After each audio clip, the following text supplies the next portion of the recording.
बिस्मिल्लाहिर्रहमानिर्रहीम। पूरी दुनिया ਵਿੱਚ ਵਸਦੇ ਪੰਜਾਬੀ ਜ਼ੁਬਾਨ ਤੇ ਅਦਬ ਨਾਲ ਪਿਆਰ ਕਰਨ ਵਾਲੇ ਸਾਰੇ ਸੱਜਣਾ ਮਿੱਤਰਾਂ ਨੂੰ ਮਸੂਦ ਸਫਦਰ ਦੀ ਤਰਫੋਂ ਸਲਾਮਤੀ ਦੀਆਂ ਢੇਰ ਦੁਆਵਾਂ ਪੰਜਾਬੀ ਗਜ਼ਲ ਤੁਹਾਡੀ ਖidmat ਵਿੱਚ ਪੇਸ਼ ਕਰ ਰਹੇ ਹਾਂ ਜੀ ਕਿ ਜਿਹਦਾ ਮਤਲਬ ਹੈ ਜੀ ਕਿ ਤੇਰੀਆਂ ਮਸਤ ਨਿਗਾਹਾਂ ਨੇ ਸੋਚਾਂ ਤੇ ਪਹਿਰੇ ਲਾ ਦਿੱਤੇ। ਤੇਰੀਆਂ ਮਸਤ ਨਿਗਾਹਾਂ ਨੇ सोचां ते पैरे ला दिते। तेरियां शोख अदावां ने सोचां ते पैरे ला दिते। तेरियां मस्त निगाहां ने सोचां ते पैरे ला दिते। तेरियां शोख अदावां ने सोचां ते पैरे ला दिते। ते तैनूं बाहां दे विच लैके मैं खबरे कुछ होर भी कहना सी। तैनूं बाहां दे विच लैके मैं खबरे कुछ होर भी कहना सी, पर तेरियां ततियां सावां ने सोचां ते पैरे ला दिते।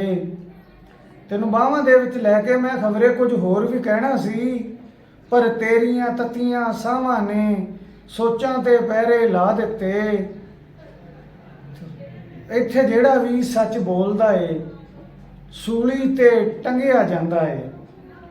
इत्थे ਜਿਹੜਾ ਵੀ ਸੱਚ ਬੋਲਦਾ ਏ ਸੂਲੀ ਤੇ ਟੰਗਿਆ ਜਾਂਦਾ ਏ। ਬਸਤੀ ਦੇ ਕੁਝ ਖਦਾਵਾਂ ਨੇ ਸੋਚਾਂ ਤੇ ਪਹਿਰੇ ਲਾ ਦਿੱਤੇ।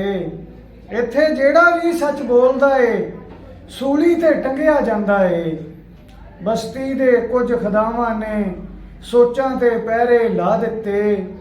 ਤੇ ਕਿਸੇ ਜ਼ਿਹਨ ਦੇ ਵਿੱਚ ਨਹੀਂ ਸੋਚ ਕੋਈ, ਕਿਸੇ ਜ਼ਿਹਨ ਦੇ ਵਿੱਚ ਨਹੀਂ ਸੋਚ ਕੋਈ जिस्मां दी तिजारत जारी है। किसे ज़हन दे विच नहीं सोच कोई जिस्मां दी तिजारत जारी है। दौलत दे अन्ने शावां ने सोचां ते पैरे ला दिते। दौलत दे अन्ने शावां ने सोचां ते पैरे ला दिते। ते जिथे रल मसूद जी बहिंदे सां, जिथे रल मसूद जी बहिंदे सां, एक दूजे दे दुख सहिंदे सां। अज उन्हां ही सुंजियां थावां ने सोचां ते पैरे ला दिते। अज उन्हां ही सुंजियां थावां ने सोचां ते पैरे ला दिते। तेरियां मस्त निगाहां ने सोचां ते पैरे ला दिते। तेरियां शोख अदावां ने सोचां ते पैरे ला दिते। बहुत शुक्रिया जी।